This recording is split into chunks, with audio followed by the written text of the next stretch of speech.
దూత media, power of news.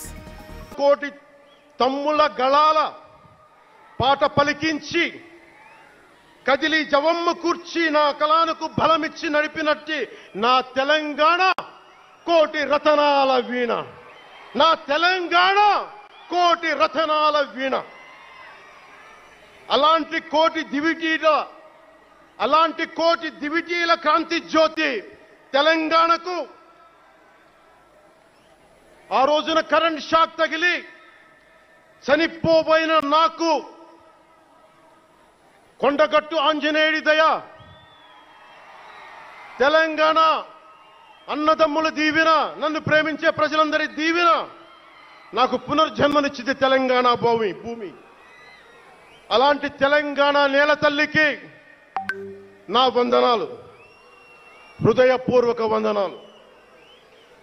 బండెన్క బండి గట్టి 16 బండ్లు గట్టి ఏ బండిలో పోతావు కొడక నైజాం సర్కార్ రోడా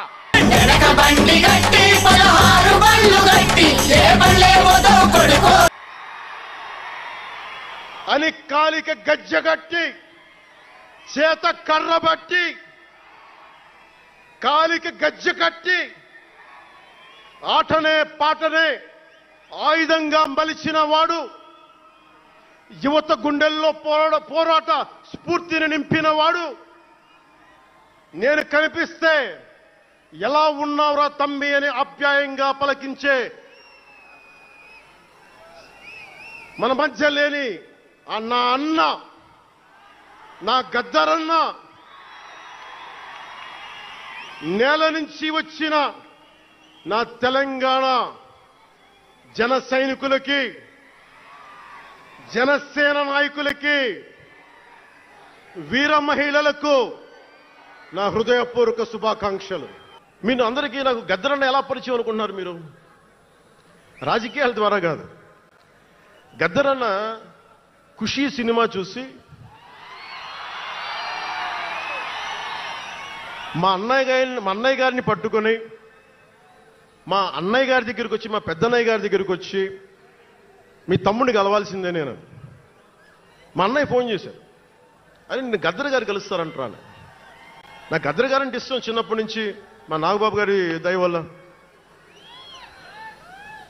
సరే కలిస్తే ఆయన ఎంత క్షుణ్ణంగా ఆయన పరిస్థితి చెప్పాడంటే, అరే నువ్వు దేశం కోసం సమాజం కోసం ఆలోచించేవాడివి.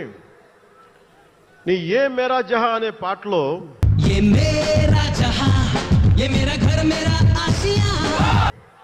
నువ్వు భరతమాతని సంఖ్యలలో బంధించి పెట్టావు కదా, నీ భావం నాకు అర్థమైందిరా అన్నాడు.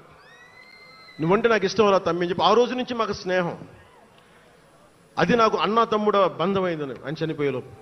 ఓల్డ్ సిటీలో పతబస్తీ హైదరాబాద్లో మీరు 15 నిమిషాలు మీరు కళ్ళు మూసుకోండి,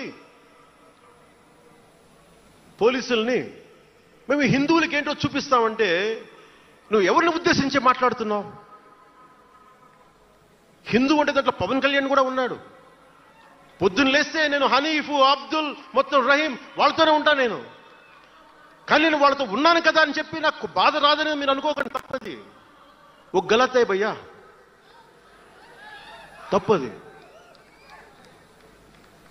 వస్తుంది బాధ. నేను ఎవరిని నిందించట్లా. తిరుపతి కల్తీ లడ్డు చేస్తే నేను ముస్లింలను నిందించలా, క్రిస్టియన్లను నిందించలా.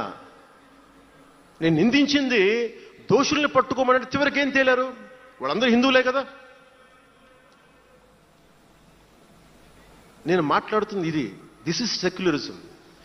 If there is true secularism, మన నాయకులందరికీ చెప్తున్నాను, మీ అందరికీ చెప్తున్నాను, true secularism should be applied in the true spirit, not for damn convenient vote bank politics. Don't do it. Janasena is not for it. ఒక తప్పుని తప్పుగానే చెప్తాం. అంటే నేను ఎందుకు చెప్తున్నాను మీకు మాట అంటే, నారాజు గాకుర మా అన్నయ్య నజీరు అన్నయ్య ముద్దుల కన్నయ్య. నారాజు గాకుర మా అన్నయ్య నజీరు అన్నయ్య ముద్దుల కన్నయ్య. మన రోజు మనకుంది మన్నయ్య అన్నామంటే డాన్సులు చేశా మీ సరదా కోసం. 1 minute డప్పులతో దీంతో డాన్సులు చేసి అది మీ సరదా కోసం, కానీ నా కోసం ఆ లిరిక్ రాసుకున్నా. దేనికి రాశాను? గుజరాత్లో ఆ మారణహోమం జరిగితే దానికి చాలా మంది ముస్లింలు చనిపోతే బాధతోటి నా హృదయం స్పందించి మాస్టర్జీ అనే ఒక ప్రజా కవి చేత నేను రాయించాను ఆ పాట. దాన్ని ఖండించినప్పుడు నేనేమనేది ఏంటంటే, అంటే నేను అంత నిష్పక్షపాతంగా ఉంటాను. నేను అనేది ఏంటంటే, గోద్రా మారణహోమం జరిగినప్పుడు ఖండించాలి, ఖండింపబడాలి. There is no second thought about it. Hi అండి, నేను మీ RJ Shekhar Basha. Like, share and subscribe to Dootha media. For more updates, please subscribe Duta Media.